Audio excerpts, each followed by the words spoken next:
बिस्मिल्लाहिर्रहमानिर्रहीम, अस्सलामु अलैकुम नाज़रीन, आप देख रहे हैं दिलार स्टार। मैं हूँ यासिर रशीद और स्टूडियो मेरे साथ मौजूद हैं सीनियर सहाफ़ी राना मोहम्मद अजीम साहब। नाज़रीन, पाकिस्तान की तारीख़ में और पाकिस्तान के लिए आज एक बहुत अहम दिन है कि आज के दिन पाकिस्तान में 57 ममालिक के तकरीबन वज़राए ख़ारजा, मुबस्सरीन और वफूद जो हैं वो वज़राए ख़ारजा काउंसिल के इजलास में शिरकत के लिए पहुँचे। आज इफ्तिताही सेशन था। इफ्तिताही सेशन से कुछ ममालिक के वज़राए ख़ारजा ने गुफ्तगू की, वज़ीर आज़म इमरान खान ने भी गुफ्तगू की और वज़ीर आज़म इमरान खान ने कहा कि हम किन महाज़ के ऊपर नाकाम रहे बतौर मुस्लिम उम्मा और किन महाज़ के ऊपर हमारी कामयाबी है। और उन्होंने निशानदही की कि आने वाले दिनों में अगर हमें अपना मुस्तकबिल बेहतर करना है तो हमें अपनी यकजहती दिखाना होगी। फ़लस्तीन और कश्मीर के इशूज़ को लेकर बात की गई और दूसरी जानिब अगर दीगर वज़राए ख़ारजा की बात करें तो उन्होंने पाकिस्तान के किरदार को भी सराहा जो बिलखुसूस इस्लामोफोबिया के हवाले से था। उसके बाद फिर बंद कमरा इजलास हुए और कल के दिन इख्तितामी सेशन होगा और तमाम के तमाम जो वफूद हैं, मुबस्सरीन हैं और वज़राए ख़ारजा हैं वो कल की परेड में भी शिरकत करेंगे। पाकिस्तान के लिए आज एक बड़ा दिन था और आज बैनुल-अक़वामी सतह पर भी नज़रें पाकिस्तान के ऊपर लगी हुई थी कि पाकिस्तान एक बड़े जो इजलास की मेज़बानी कर रहा था और पाकिस्तान ने आइंदा की समत का तयन भी इसी इजलास की वजह से करना है। इसके साथ साथ अपोजिशन जो थी वो आज की मेल मुलाकातों में फिर से मसरूफ़ थी। हुकूमत को गिराने के हवाले से अपनी तगोदो कर रही है। मौलाना फजलुर रहमान ने वफद के हमरा जाके बहादुराबाद में MKM के मरकज़ का दौरा किया, खालिद मकबूल सिद्दीकी और दीगर MKM के रहनुमाओं से मुलाकात की और उनसे तहरीक अदम एतमाद के ऊपर फिर से ताउन मांगा है। तो इस पूरे मंजरनामे पर बात करेंगे। रुख करते हैं राना साहब का। राना साहब, आगाते हैं सबसे पहले OIC के इजलास के हवाले से। OIC इजलास में जिस तरह मुख्तलिफ ममालिक के वज़राए ख़ारजा ने गुफ्तगू की, बिलखुसूस जो चीन के वज़ीर ख़ारजा हैं जो मेहमान खुसूसी के तौर पर वहाँ पर मौजूद थे, उन्होंने ये कहा कि मुस्लिम उम्मा और मुस्लिम इत्तेहाद की उस काविश को हम नहीं भूलते जो उन्होंने अक़वाम मुत्तहिदा के प्लेटफॉर्म के ऊपर हमें सपोर्ट किया था। क्या समझते हैं कौन सी समत का तयन हो चुका है और ये ब्लॉक जो है ये आने वाले दिनों में टफ टाइम क्या दीगर बैनुल-अक़वामी कुव्वतों को दे सकता है? बिस्मिल्लाहिर्रहमानिर्रहीम, अस्सलातु वस्सलामु अलैका या सय्यदी या रसूल अल्लाह, अस्सलातु वस्सलामु अलैका या सय्यदी या हबीब अल्लाह। या सर, बिल्कुल आपने दुरुस्त कहा, मुबारकबाद है और आज पाकिस्तान का दिन है, पाकिस्तानियों का दिन है।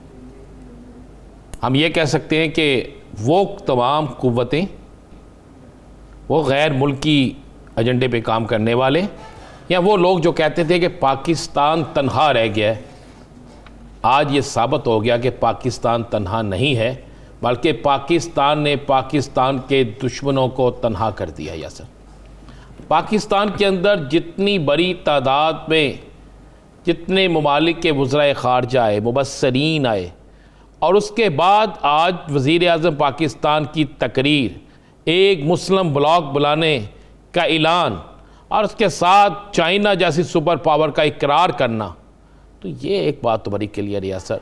वज़ीर आज़म अपनी नशिस्त बचा सकते हैं या नहीं, यानी अपनी वज़ीर आज़म शिप बचा सकते हैं या नहीं बचा सकते, वो उनकी अपनी वज़ीर आज़म शिप बचती है या नहीं बचती, मगर उन्होंने उम्मत मुसलमा को एक आने वाले बड़े बहरान से आगाह भी कर दिया और बचा भी लिया और ये एक बहुत बड़ा क्रेडिट है।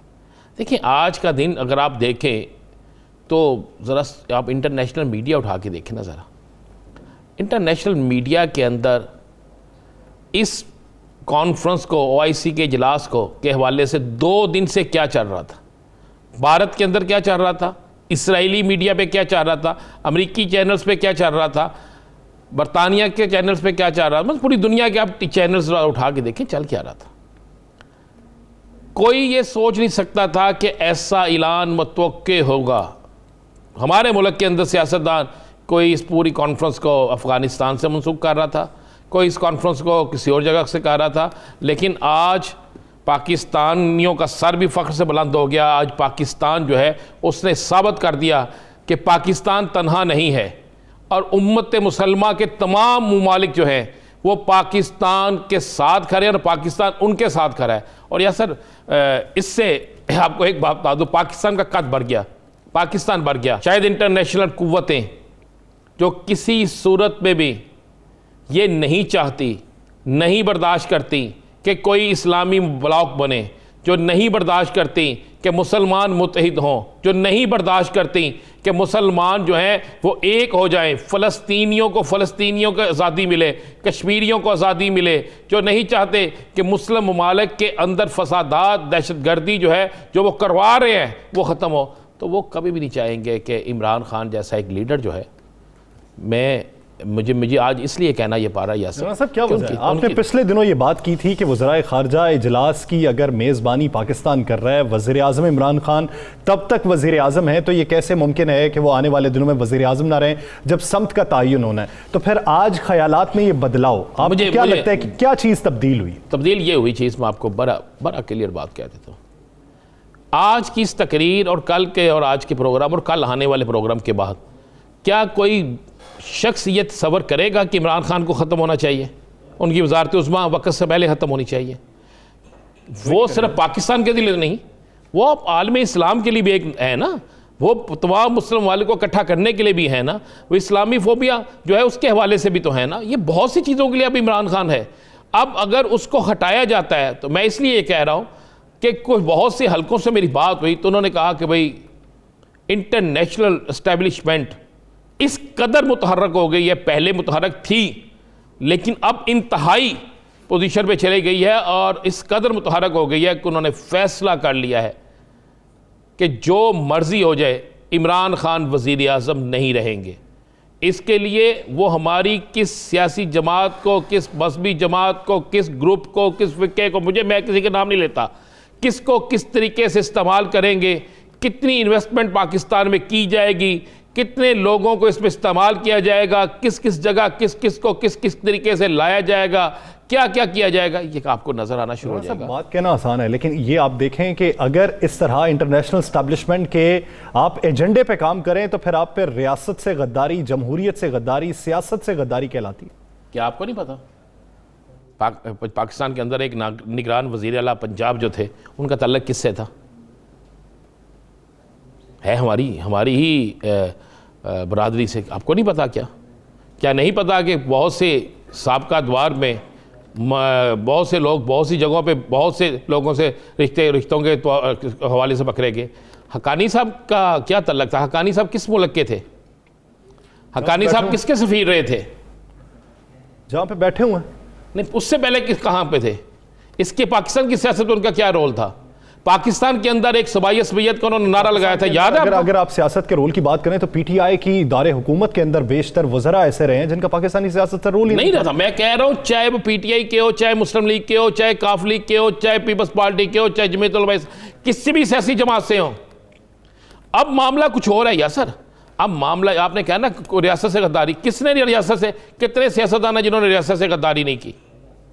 अब तो बड़ी क्लियर सी बात है। मैंने आज इमरान खान के एक बड़े करीबी साथी से पूछा, मैंने कहा भाई मेरे पास जो इतला है कि गेम ओवर, आपके मज़ीद साथी भी जा रहे हैं। मैं कहा मेरे पास ये इतला है, मेरे पास इतला यह है कि आपकी तमाम तर कोशिशों के बावजूद भी आपका रास्ता क्लियर नहीं हो रहा। मैं कहा मेरे पास ये भी इतलात है कि आपके बड़े अहम लोग जो हैं वो भी फैसला कर चुके हैं, और मेरे पास ये भी इतलात है कि आप अगर स्पीकर अगर कुछ नहली की तलवार लटकाता है तो आपके इत्तेहादी भी आपके साथ नहीं है, फिर आप क्या करेंगे?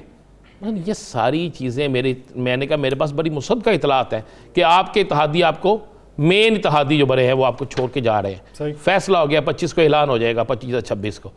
तो उसने कहा जी हमें भी ये महसूस हो रहा है। उसने ये नहीं कहा कन्फर्म है, उसने कहा हमें ये महसूस हो रहा है, मगर इमरान खान जो है आज के बाद ऐसी कुव्वत बन जाएंगे कि उन्हें बाहर निकालने के बाद वो जो रोल अदा करेंगे उम्मत मुसलमा के लिए और जो उनके लिए लोग बाहर निकलेंगे वो शायद 4, 6, 10 बड़ी जमातें बर्दाश्त ना कर सकें। लेकिन यासर ये पाकिस्तान के लिए नुकसानदेह होगा। एक अभी आपने ट्रेन चलाई है ना, आपने एक ब्लॉक के लिए ट्रेन शुरू की है, और अगर ट्रेन के पहले स्टॉप से पहले उसको स्टॉप कर दिया जाए तो फिर क्या होगा? आप ये समझते हैं कि इस वक्त पीटीआई जो है वो हुकूमत में कमज़ोर है, अगर ऑपोजिशन में आ गई तो बहुत ज़्यादा मजबूत हो जाएगी?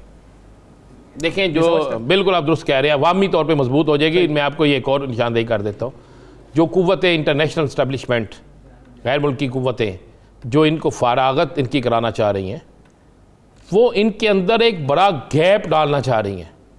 तो इनके अच्छे खासे मसलन ये इनको अवामी तौर पर तो शायद वो कुछ ना कर सके, लेकिन पॉलिटिकल तौर पर इतना डैमेज कर देंगे कि इनकी अक्सरियत इनके साथ नहीं होगी अरकान असेंबली की। गैप तो डल चुका है ना, इससे कई गुना ज्यादा गैप डल जाएगा। अच्छा, अगर आप मुझसे पूछना चाहते हैं, मैं कुछ चीजें नहीं करना चाहता, चल जाएगा। आज तो आपको पता है एक चीज, क्या आज बड़े मियाँ साहब ने 3 दफ़ा राब्ते किए हैं PDM से, 3 दफ़ा राब्ते किए हैं पीपल्स पार्टी की क़यादत से, अपने लोगों से, और पैगाम क्या दिया, चले मैं आपको बता देता हूँ, ये ब्रेक कर देता हूँ। पैगाम ये दिया गया है कि मैं हर मामले पे क्लियर होने की मुझे श्योरिटी मिल गई है, ये मैं लफ्ज़ अदा कर रहा हूँ, और मैं जल्द पाकिस्तान आ रहा हूँ। मैं ये देखें ये गलत है या झूठ है या सच है मुझे नहीं पता, मैं पाकिस्तान के इदारों पे यकीन रखता हूँ कि यहाँ पर अदारे मेरिट पे फैसला करेंगे, मगर उनका ये कहना है कि जनाब मैं आकर मेरी नाअहली से लेकर तमाम मुकदमात क्लियर हो जाएंगे और मैंने इसका तमाम बंदोबस्त कर लिया है और मुझे ग्रीन सिग्नल मिल गया। वो तो दिखाई देता है। आज काव्य मौजवी का ये कहना कि 21 साल के अंदर जो करप्शन के चार्जेस उन पर लगे हुए थे उसकी तहकीकात में कुछ भी साबित नहीं हो सका। मैं हाथ जोड़ के माफ़ी मांगता हूँ मिस्टर नवाज शरीफ से। देखें मुझे एक बात बताएं, क्या उस पर इल्ज़ाम जो लगे थे जो उसने माफ़ी मांगी है, क्या मियाँ साहब उसी केस में नाहिल हुए? नहीं, केस तो वो नहीं है, केस तो ब्रॉडशीट का था ना, करप्शन का केस था।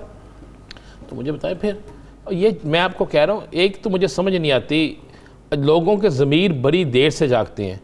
कभी किसी साबिक चीफ जस्टिस का ज़मीर जाग जाता है और उसके बाद खामोशी हो जाती है, कभी इसी तरह किसी और का ज़मीर जाग जाता है। ये ज़मीर उस वक्त क्यों नहीं जागता जब ज़मीर को जगाने का, जब ज़मीर को जागना चाहिए था?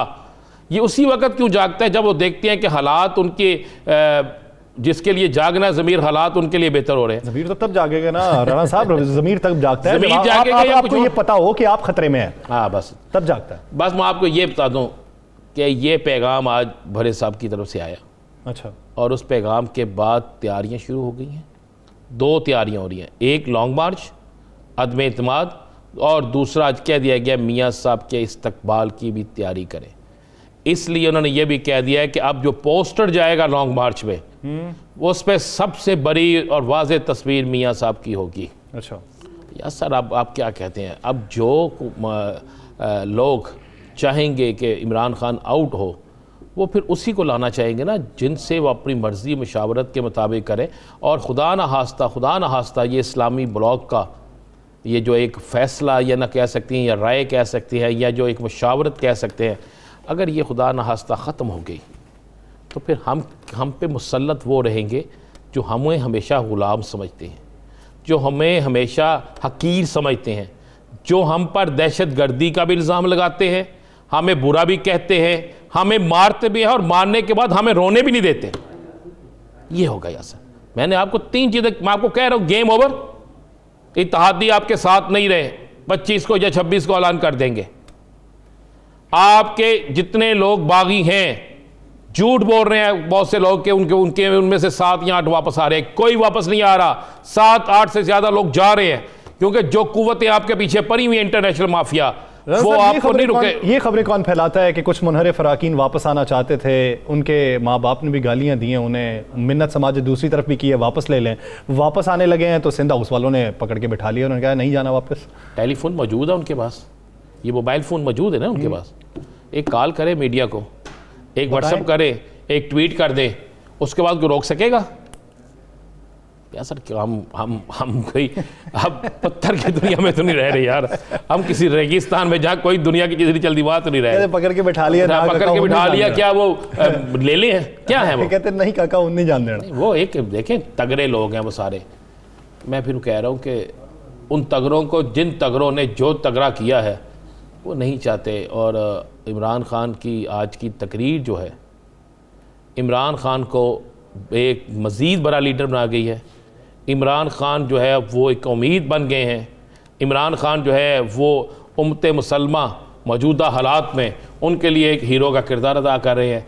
इस हीरो को कभी भी उम्मत मुसलमा का जो जिस शख्स ने हीरो बनने की कोशिश की है यासर, उसके साथ क्या हुआ है सर आप माजी में देख लेना।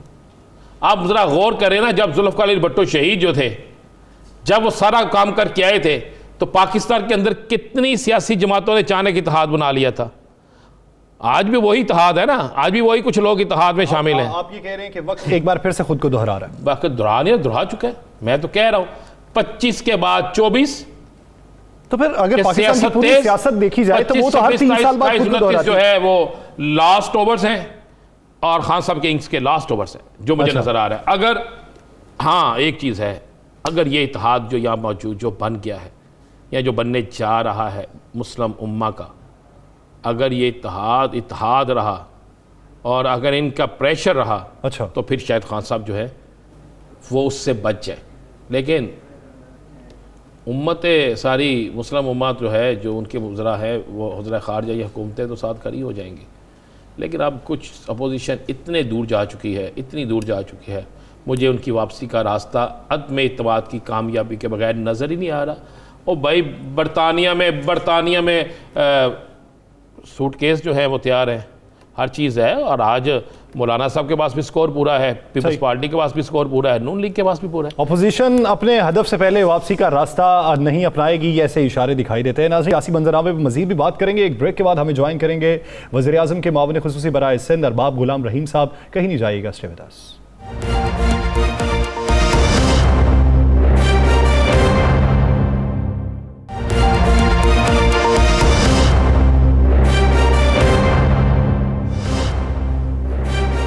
ब्रेक के बाद खुशामदीद। नाज़रीन, पाकिस्तान का इस वक्त सियासी मंजरनामा अगर हम बैनुल-अक़वामी सतह पे देखें तो बैनुल-अक़वामी जो कुव्वतें हैं वो किसी और नज़र से पाकिस्तान को देख रही हैं।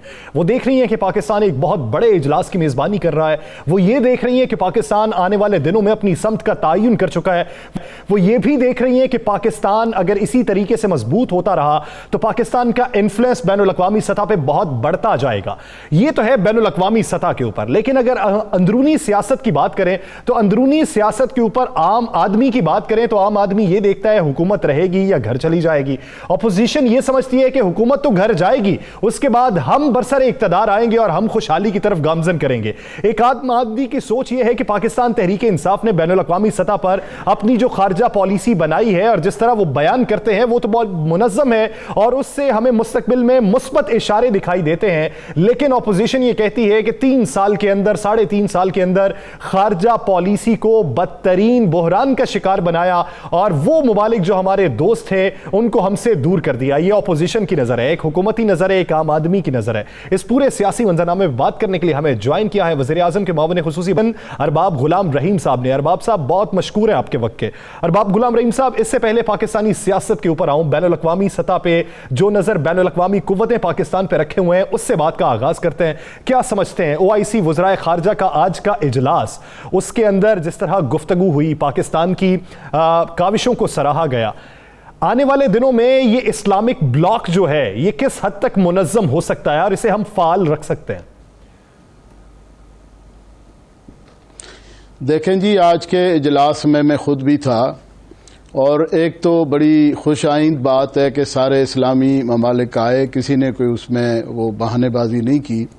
और उसके बीच में चाइना का जो मिनिस्टर, फॉरेन मिनिस्टर, वो आए और उन्होंने जिस तरह की बातें की, मेरे ख्याल में बहुत अच्छी बात है कि ये उस इस्लामी कंट्रीज़ पाकिस्तान के थ्रू चाइना से एक हमांगी, एक वो सोच पैदा हो रही है। जो लोग हमेशा इस्लामी कंट्रीज़ या इस्लामी मुल्क जो थे उनके मारते भी थे और रोने भी नहीं देते थे, तो वो ये कम अज़ कम इकट्ठे हुए हैं और चाइना ने इसको ऑन किया। और चाइना के जो मिनिस्टर थे उन्हें बड़ी अच्छी बातें की। उसने कहा कि जो इस्लामिक कल्चर है और चाइना का कल्चर एक दूसरे से मिलता है। पता नहीं, अब ये मुझे इतनी मालूमात नहीं है कि कितना मिलता है नहीं मिलता है, और उसने कोशिश की कि हम आपस में एक ही हैं। तो ये एक बड़ी अच्छी खुशाइंद बात है।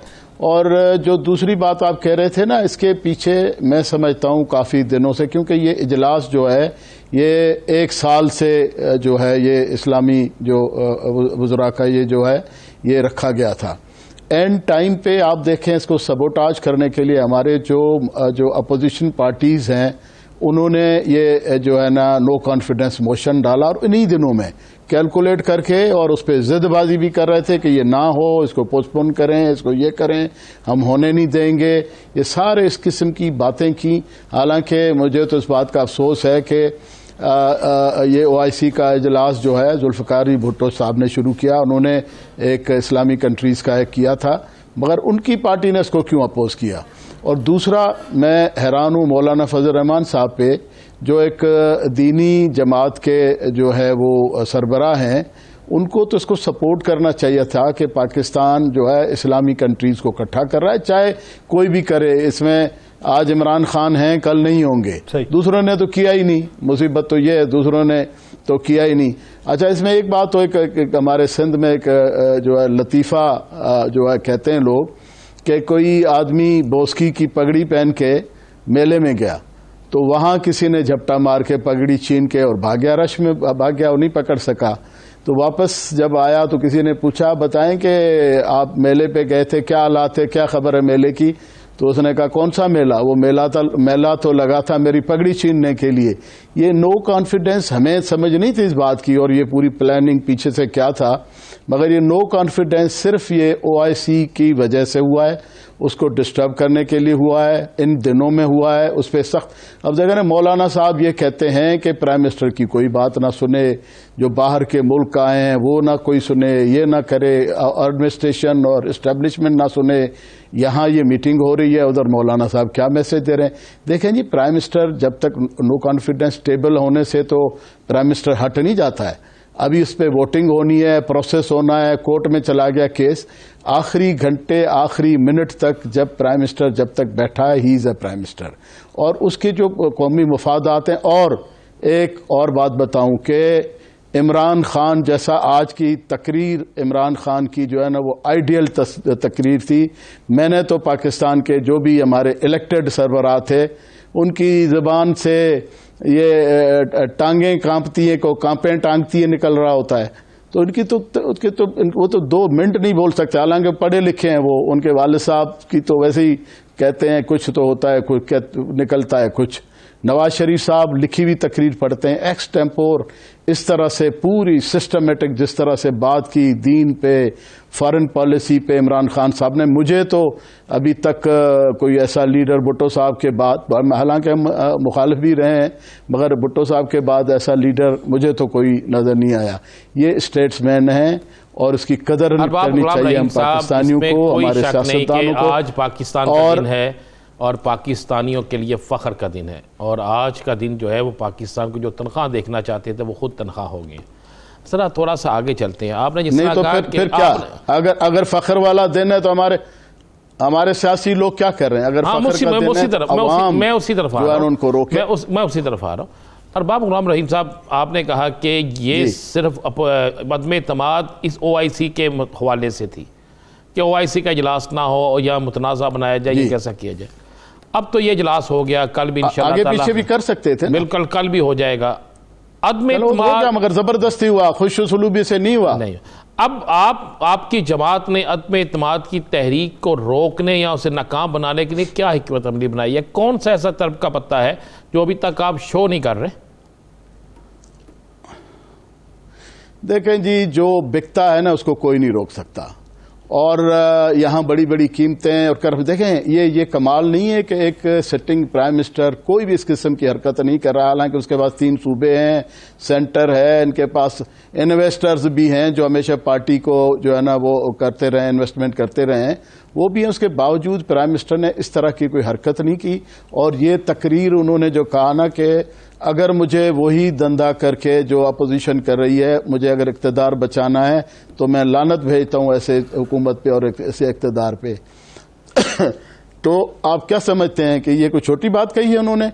और ही इज़ अ स्टेट्समैन, उसकी कदर करनी चाहिए, हमारे इदारों को भी, हमारे मुल्क के लोगों को, हमारे सियासत। हाँ, ये मैं बात मानता हूँ कि अंदरूनी मुल्क कोई हालात कोविड की वजह से भी एडमिनिस्ट्रेशन और ये हालात जो थे, और एक जो मईशत का उन्होंने जो है ना बेड़ा गर्क किया हुआ था, उसको ठीक करने में टाइम लगा है।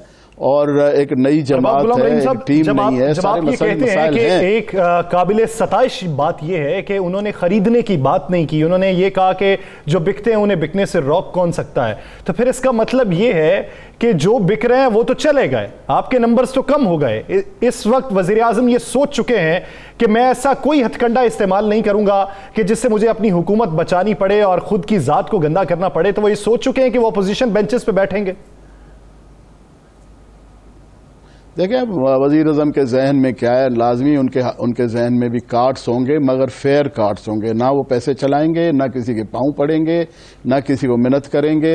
और अगर प्यार मोहब्बत से लोग आते हैं तो आ जाएं। और इसके बीच में देखें, अभी कोर्ट्स भी आ गई हैं, और अभी 1.5 साल रह गया है। 1.5 साल सब्र नहीं हो सकता। इनकी जब गवर्नमेंट होती है तो रटा लगा रहता है कि टेन्योर पूरा, टेन्योर पूरा, टेन्योर पूरा, और इनकी गवर्नमेंटें 2-2.5 साल में भी डिसॉल्व होती रही। इनके अपने प्रेसिडेंट भी करते रहे इनके अमालों और अफालों की वजह से। तो उस वक्त तो रोते हैं हमें हुकूमत नहीं करने दी, हमें 2.5 साल में क्यों हटा दिया, हमें टेन्योर क्यों नहीं पूरा करने देते हैं। तो अगर पीटीआई को टेन्योर पूरा करने देंगे तो क्या कोई आसमान गिर जाएगा? तो टेन्योर तो छोड़ें, 2 दिन असेंबली का एक चीज अरबाब साहब, आपने 2 दिन असेंबली का इजलास नहीं बर्दाश्त कर सक रहे थे कि ओआईसी की मीटिंग हो रही थी, तो नो कॉन्फिडेंस अगर 2 दिन बाद में आ जाएगा। उधर बड़ी आईनी वो शिकें निकालते हैं कि ये अरबाब गुलाम रहीम साहब, आपने कहा कि अदालतों में केस है, अदालत में केस जाएगा, 24 को अदालत में हियरिंग है, तो क्या आप समझते हैं कि अदालती फैसले के बाद जो है अदम इत्तेमाद की तहरीक जो है वो होगी, अदालती फैसले का इंतजार स्पीकर साहब करेंगे, इजलास को मुलतवी कर देंगे, क्या ऐसी प्लानिंग है? आपने 2 दफा कहा कि अदालत में भी केस चला गया, अदालती फैसला। देखें नहीं जी, एक अंग्रेजी कहावत है, there is always distance between lip and cup. लोगों की ख्वाहिशात तो बहुत होती हैं। अच्छा, एक बात और जो मैं कहना चाह रहा था, देखें एक तुर्की का लीडर तैयब एर्दोगान था, उसमें भी बाहर से साजिश हुई, बल्कि एक कू कर दिया गया।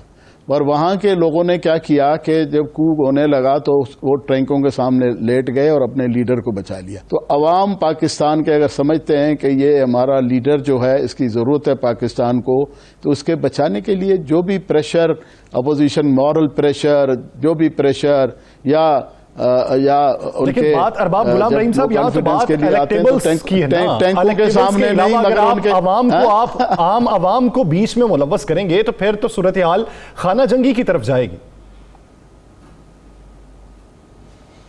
देखें, अवाम फिर कौन बचाएगा जब सारे मुलव्वस हों, सारे इसमें बाहर की, सब लोग कह रहे हैं कि बाहर की गेम है।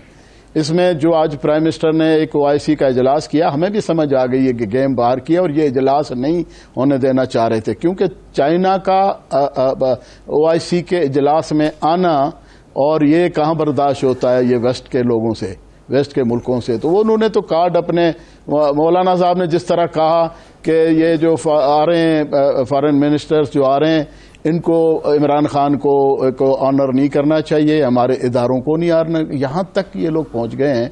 तो इससे ज़्यादा और क्या हो सकता है भाई? अभी तो नो कॉन्फिडेंस नहीं हुआ है, स्टिल ही रहीम साहब, पाकिस्तान के अंदर कभी भी पाकिस्तान के इदारों ने इंटरफेरेंस नहीं की। पाकिस्तान के इदारे हमेशा न्यूट्रल रहे हैं और न्यूट्रल रहेंगे।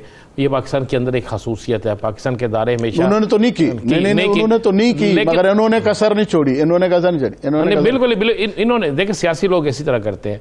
अब आप लोग, मैं वही सवाल मेरा दोबारा है कि आप समझते हैं कि तहरीक अदम इत्तेमाद मार्च के महीने में इसका ड्रॉप सीन जो भी होगा वो हो जाएगा? देखें जी, इमरान खान साहब इस चीज़ की परवाह नहीं करते। वो कहते हैं कि अगर हुकूमत चली गई तो कोई मसला नहीं, वो तो इस बात का केयर ही नहीं करते हैं। वो तो फिक्र उसको जो उसको परेशानी हो। इमरान खान साहब पहले कौन से कोई ताहयात प्राइम मिनिस्टर को 4-5 टेन्योर प्राइम मिनिस्टर रहे हैं या इस तरह के रहे हैं जो चली जाएगी तो रोना शुरू हो जाएंगे, जैसे कुछ लोग रोना शुरू हो जाते हैं। तो उनको फिक्र नहीं है। मुझे उम्मीद है कि लोग हमारे एमएनएस भी नहीं करेंगे अभी जो पॉलिटिकल। हाँ, ये भी बताऊं आपको मैं, जब से ये चीज़ चली है नो कॉन्फिडेंस, और लोगों को पता चला है कि ये बाहर के इशारे और बाहर की फंडिंग और बाहर के उससे हो रहा है, तो लोग पंजाब में तो और फ्रंटियर में और बाकी जगहों पे तो इमरान खान की बेताशा सपोर्ट हो गई है। जो लोग कह रहे थे ना गिराफ गिर गया, महंगाई की बात करते हैं। मैं सिंध का जमींदार हूँ, मेरे पास अभी हमारे पास प्याज लगा हुआ है ज़मीनों में, कोई खरीदने के लिए तैयार नहीं है। 500 रुपए का मन बिक रहा है, जिसमें खर्चे वर्चे, ये जो डीएपी, अच्छा डीएपी महंगी हुई है, ये इंटरनेशनली बाहर का मसला है। पेट्रोल महंगा, अभी और पेट्रोल महंगा, डीजल महंगा करना चाह रहे हैं दुनिया के, बल्कि सऊदी अरब को अमेरिका ने कहा महंगा करो, उसने जवाब दे दिया नहीं किया। तो ये सारी साजिशें चल रही हैं बाहर से, जो IMF, वर्ल्ड बैंक और फलाना, और उसके थ्रू पाकिस्तान को प्रेशराइज किया जा रहा है। तो ये सारी साजिशें चल रही हैं। महंगाई कोई नेचुरल नहीं है, पाकिस्तान के खिलाफ साजिश कर रहा है, और पाकिस्तान में एक ऐसी हुकूमत नहीं चाहता जो मुस्तहकम हो। और आने वाले दिनों में अगर अवाम ये समझती है कि ये हुकूमत जो है पाकिस्तान के मुस्तकबिल को बेहतर कर सकती है तो उसे हुकूमत के साथ खड़ा होना चाहिए और आपके MNAs को भी। बहुत शुक्रिया अरबाब गुलाम रहीम साहब इस हवाले से अपना वक्त देने के लिए। नाज़रीन, ये तो था हुकूमती मौक़िफ़। अब देखेंगे कि अपोजिशन क्या मौक़िफ़ रखती है OIC इजलास के हवाले से और आने वाले दिनों में उनकी तैयारी क्या है। पाकिस्तान पीपल्स पार्टी के रहनुमा कादिर मंदोखेल साहब हमें एक ब्रेक के बाद ज्वाइन करेंगे, कहीं नहीं जाइएगा, स्टे विद अस।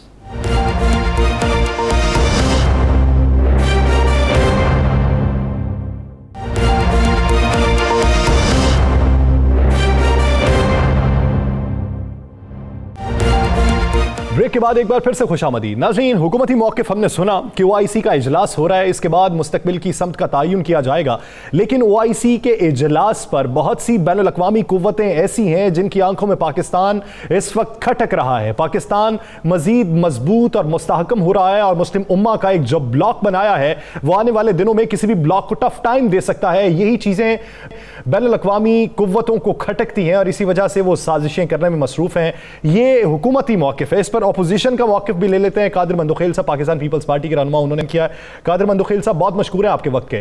कादिर साहब, कुछ देर पहले ब्रेक से पहले हमारे साथ अरबाब गुलाम रहीम साहब थे। उन्होंने कहा कि जितनी भी अपोजिशन जमातें हैं वो तहरीक अदम एतमाद का शोर तो बहुत अरसे से मचा रही थी, लेकिन एक साल पहले OIC के इजलास को फिक्स कर लिया गया था, शेड्यूल उसका जारी हो चुका था। इन्होंने बड़ा कैलकुलेट करके OIC के इजलास को सबूताज करने के लिए उन्हीं दिनों में तहरीक अदम एतमाद की दरखास्त दायर की ताकि मुस्लिम उम्मा का एक ब्लॉक ना बन सके। इस थरपारकर के शहजादे को मैं याद दिलाना चाह रहा हूं कि OIC का जो पहला सरबराही इजलास था 1974 में वो शहीद ज़ुल्फ़िकार अली भुट्टो साहब ने लाहौर में मुनक़्क़द कराया। तो ये क्रेडिट लेने के लिए ये सारी चीज़ें पहले तो ये पूछे। दूसरी बात यह है कि क्या आलमी साजिश था जब आप रूस चले गए? रूस से कोई आग मिलाने को तैयार नहीं था और पूरा उसने यूक्रेन पे जब यलगार किया पूरी दुनिया उसको बुरा मान रही थी और उसको गलत कह रही थी और आप जाके उनके साथ बैठ गए। ये आलमी साजिश था। क्या आलमी साजिश था कि डॉलर आज 181 रुपए से ज्यादा हो गई? ये आलमी साजिश है। क्या ये भी आलमी साजिश है जो आपके काबीना के परवेज खटक साहब ने आपको खरी खरी सुनाई? क्या ये भी आलमी साजिश है कि नूर आलम खान समेत तमाम असम्बली मेंबरान आपसे नाराज होके और वो एक साइड बैठ के आपके तमाम उसकी क्या ये भी आलमी साजिश है कि आपकी तर्जमान, आपके वजीर दाखिला, आप खुद अखलाकियात की जो न वो जो गिरती हुई हद है वहां तक आप चले गए? तो ये कौन सी बात करें जब आप और फिर आप ये कहते हैं जो आप अपने माओ बहनों के बारे में जो आप कलमात पेश कर रहे हो, ये तो आपका 126 दिन का धरने की तरबियत है जो शहबाज गिल की सूरत में, आलिया हमजा की सूरत में, शेख रशीद की सूरत में और इन सब की सूरत में ये सारी चीजें तो हारी है। तो इससे परेशान तो नहीं हो, लेकिन आपको अपने जो आप जिन लोगों को आप तोड़ रहे थे और आप साथ साथ ये कहते थे कि आप विकेट गिरा रहे हो, तो आज अगर वो विकेट आपसे वापस जा रही है तो आपको आलमी साजिश नजर आ रही है। आपका 4 साल में मंदोखेल साहब आपकी बात दुरुस्त है। सारी चीज़ें देखनी चाहिए, सबको नज़र रखना चाहिए, माज़े पे भी नज़र रखना चाहिए, जो आप करते हैं उसको किस तरह भुगतना है ये भी सोचना चाहिए। आज की इस कॉन्फ्रेंस के हवाले से आप इसको कितनी बड़ी कामयाबी करार देते हैं पाकिस्तान की? देखिए, ये तो कल पता चलेगा कि ये गुफ्तन नशस्तन बर्खास्तन होगी या को वाकई को रिजल्ट आएगा। और डायलॉग बाजी पे मैं यकीन नहीं करता, चाहे प्राइम मिनिस्टर अक़वाम मुत्तहिदा में करे या किसी जलसे में करे। अब मैं तो दो चार के समझने वाला इंसान हूँ। जो रिजल्ट आएगा मैं उसी पे यकीन करूंगा। कल क्या कंक्लूजन आएगा, कितनी ममालिक साथ देंगे, क्या कश्मीर जो 74 साल बाद उनने झोली में उठा के अमेरिका के दौरे के बाद मोदी के हवाले किए वो वापस ला सकेगा? क्या फ़लस्तीन का मसला वो इस OIC के जरिए हल करा सकेगा? क्या तालिबान के लिए जो पूरी दुनिया में वो खैरात सदके मांग रहे, क्या कुछ पैसे मिल सकेंगे उनको? क्या वो जो इस्लामी फोबिया की बात कर रहे हैं, जो कंटेनर पे चढ़ के तो मैशत की और करप्शन की बात करती है, जब अपोजिशन ने आईना दिखा दिया है कि आपकी करवरिशन सी हुई है तो जाके अब इस्लामी फोबिया भी है। क्या मैं उस शख्स की बातें मान लूं जो इस्लाम का नारा लगाते हुए, रियासत मदीना का नारे लगाते हुए और अपने बच्चे वहां रह रहे जहाँ नमाज पढ़ने की भी इजाजत नहीं हो, ये सारी बातें आवाम अच्छी तरह समझ रही है। कादर बंदूखेल साहब, आप ये समझते हैं कि OIC वज़राए ख़ारजा का जो इजलास है ये एक सिर्फ नुमाइश है, लोग आए हैं, मिल बैठे हैं, गुफ्तगू की है, वापस चले जाएंगे, नतीजा कुछ नहीं? मैं उम्मीद करता हूँ, अल्लाह करे कि मेरी बात गलत साबित हो, अल्लाह करे कि पाकिस्तान के लिए और आलम इस्लाम के लिए बेहतर हो, लेकिन मैं ज़्यादा उम्मीद नहीं रख रहा हूँ OIC से। इस वजह से OIC का जो मुफाद है वो मगरब के साथ है, और मैं नहीं समझ रहा हूँ कि वो पाकिस्तान के लिए या कश्मीर की आज़ादी के लिए खड़े होंगे या अफगानिस्तान की जो अमन अमान है उसके हवाले से। यकीनन मैं बिल्कुल, मुझे कोई उम्मीद नहीं है। ठीक है, एक गुफ्तन नशिस्तन बर्खास्तन हो जाएगा, और ये याद रखा जाएगा कि शहीद जुल्फ़िकार अली भुट्टो के साथ अपने आप को मुकाबला करने के लिए एक इमरान अहमद खान नियाजी साहब भी आए थे, उसने भी OIC सरबराही कॉन्फ्रेंस की सरबराही की मेजबानी की है। ये जरूर ये चीज हासिल करने की कोशिश करे। ठीक है, कादर बंदूखेल साहब, इस पे कोई शक नहीं कि जुल्फ़िकार अली भुट्टो साहब ने, शहीद ने ये सारा कुछ किया, ये क्रेडिट था, ये पूरी ज़िंदगी के क्रेडिट है, पाकिस्तान की हिस्ट्री में लिखा जाता है। अभी अरबाब गुलाम रहीम साहब ने भी इसकी तारीफ़ की और भुट्टो साहब के हवाले से हर शख्स ने कही। तो जब एक जिसकी बुनियाद और जिसकी आगाज़ जुल्फ़िकार अली भुट्टो शहीद ने किया, तो अगर वो कॉन्फ्रेंस, उसका कोई नतीजा निकलता या नहीं निकलता एक बात की बात है। अगर वो कॉन्फ्रेंस पाकिस्तान में हो रही थी तो क्या जुल्फ़िकार अली भुट्टो के जानशीन जो हैं उन्हें इस कॉन्फ्रेंस को गैर सियासी बनाकर और इस पर इसे वेलकम करना नहीं चाहिए था? देखिए, हम तो वेलकम कर रहे हैं, लेकिन मैं आपको तल्ख बात आपको याद दिला दूं, जब शहीद जुल्फ़िकार अली भुट्टो को एक डिक्टेटर झूठे मुकदमे में फांसी के तख्तादार पे ले जा रहे थे, तो वो ये OIC कहाँ थे, इनके सरबराह कहाँ थे? किसी ने दुनिया में कोई आवाज उठाई है जो आज हम उम्मीद रखेंगे? जो जो जो जो इंडिया 74-75 साल में ये हिम्मत नहीं कर सके कि वो कश्मीर पे यलगार करे, इस कठपुतली के होते हुए उसने यलगार भी कर लिया है, और फिर आधे घंटे की जुमे की नमाज के बाद उसने एहतजाज भी किए। उसके बाद क्या हुआ? देखिए कादर बंदूखेल साहब, फिर आप क्या समझते हैं कि हमें OIC पे उम्मीदों की बजाय यूरोपीय यूनियन या अमेरिका पे उम्मीद रखनी चाहिए, जिसकी मुखालफत अगर की जाती है तो उस पर अपोजिशन बोलती है? किस पे फिर यकीन रखना चाहिए? देखिए, मैं फिर भी दोबारा बात करा रहा हूँ कि माजी इस चीज का गवाह है कि OIC हमारे काम नहीं आए। चाहे शहीद हमारे काम कौन आया, हम ये भी बता दें ताकि कौम जानना चाहते हैं कौन आया हमारे काम। देखो, हमारे काम कौन है, हमें तो अपने आप ही देखना है कि आखिर क्यों हम पर कोई भरोसा नहीं कर रहा है। सबसे पहली बात तो ये देखना चाहिए। लेकिन दूसरी बात कि अगर हमारे काम अगर है तो हमारे मिडिल ईस्ट में जो हमारे पाकिस्तानी काम कर रहे हैं, या यूरोप में हमारे पाकिस्तानी काम कर रहे हैं, जो शहीद जुल्फ़िकार अली भुट्टो ने पहली मरतबा पासपोर्ट की इजरा करके 20 लाख लोगों को मुलाजमत के लिए मिडिल ईस्ट भेजा था, आज वो बढ़ के 9 लाख या करोड़ हो गए। तो ये हमें तो वो ममालिक काम आ रहे हैं, हमें तो वो ममालिक काम आ रहे हैं जो हमारे लोग वहाँ मजदूरी कर रहे हैं और रेमिटेंस की सूरत में पाकिस्तान को ज़र मुबादला भेज रहे हैं। हमें तो वो ममालिक काम आ रहे हैं। आप मुझे बता दे, मैं दोबारा कहता हूँ, अल्लाह करे मेरी बात गलत साबित हो, इस OIC से कल हम देखेंगे कि प्रेस कॉन्फ्रेंस के बाद और एक कादर बंदूखेल साहब, एक बात वो आप इस वक्त ये देखें कि 57 ममालिक के वज़ीर ख़ारजा, मुबस्सरीन और वफूद ने शिरकत की है, तो उसमें तो वो भी ममालिक शामिल थे जिनकी आप जिक्र भी कर रहे हैं। हम ये समझते हैं कि अगर पाकिस्तान पीपल्स पार्टी आने वाले दिनों में इक़्तिदार में आती है तो वो अपनी जो ख्वाहिशात है वो OIC से नहीं रखेगी, वो दूसरे लोगों से रखेगी जिससे मफाद फिल वक्त नज़र आ रहा हो। देखिए, यकीनन एक इस्लाम के नाम पे बनी हुई एक तंजीम है, यकीनन हमने इससे रिश्ता जोड़ना है, हमें उससे अलग नहीं होना है। मैं आपको सिर्फ इतनी बात बता रहा हूँ कि ज्यादा उम्मीद मुझे नजर नहीं आ रही है। यकीनन हमें रिश्ता रखना पड़ता है। एक हमारा पड़ोसी हो तो हमें ना चाहते हुए भी उनके साथ अच्छे खुशगवार जो ताल्लुकात रखने पड़ते हैं। तो इसी तरह OIC एक इस्लाम के नाम पे एक तंजीम बनी है, हमें न चाहते हुए भी उनके साथ खुशगवार ताल्लुकात बढ़ने चाहिए, क्योंकि हमारा दुश्मन मुल्क हिंदुस्तान। कादर बंदूखेल साहब, ये तो हमें समझा दें कि आने वाले वक्तों में जब पाकिस्तान पीपल्स पार्टी की हुकूमत आएगी, जो कह रहे हैं अभी आप कह रहे हैं OIC ने जुल्फ़िकार अली भुट्टो शहीद को नहीं बचा सके, उन्होंने कश्मीर का मसला हल नहीं किया, फ़लस्तीन का मसला हल नहीं किया, और आप साथ में अब ये भी कह रहे हैं हमें मजबूरन उनसे तल्लुकात रखने पड़ेंगे। तो खुश उसलूबी के साथ हमें किससे तल्लुकात रखने चाहिए जहाँ से हमें मदद मिल सके? देखिए, हमें तो पूरी दुनिया के साथ ताल्लुकात अच्छे रखने चाहिए, चाहे कोई हमें अच्छा लगे या बुरा लगे, मगर कम से कम उन लोगों से तो हमें ज्यादा उम्मीद रखना चाहिए जिससे हमारा इस्लाम का, हमारा मजहब का रिश्ता हो। लेकिन अफसोस के साथ मैं कहना चाह रहा हूँ कि हमें वो रिजल्ट नहीं मिल सका। हमें चीन से ज्यादा मदद मिला है, मगर हमें ओआईसी से नहीं मिल सका। हमें अमेरिका से ज्यादा मदद मिल चुकी है जो ओआईसी से नहीं हुई। हमें यूरोप से ज्यादा मदद, रूस से ज्यादा मिल चुकी है। रूस से हमें जो है ना वो स्टील मिल दी है। रूस ने हमने बहुत सारे प्रोजेक्ट दिए हैं, मगर आप ये कहते हैं कि ओआईसी जो है सिर्फ एक नुमाइशी इजलास है, लेकिन आप ये भी उम्मीद करते हैं कि आप इस अपने मौक़िफ़ में गलत साबित हों और ओआईसी का जो इत्तेहाद है वो इत्तेहाद एक नई सूरत में उभर के सामने आए और हमारे जो मफादात हैं वो दीनी हों, मुआशी तौर पर हों या बैनुल-अक़वामी सतह पर हों, तो हम एक मुनज़्ज़म तरीके से आगे बढ़ सके। बहुत शुक्रिया कादिर मंदूखेल साहब इस हवाले से अपना वक्त देने के लिए। नाज़रीन, एक के बाद वापस आएंगे और सानह पत्तों पे बात करेंगे, इंसानियत सोच सानह पे बात करेंगे कि जहां पर इंसानियत तो दम तोड़ गई, उसके साथ साथ वो पैगाम क्या दे गई है हमारे मुआशरे के हवाले से। कहीं नहीं जाएगा, स्टे विद अस।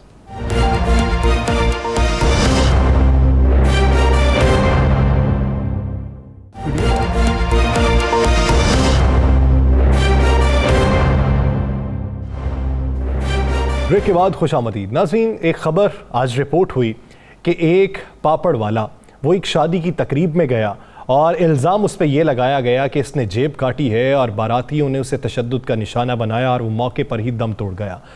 लाश वहीं मैरिज हॉल में साइड पे पड़ी रही और बाराती तमाम खाना खाते रहे।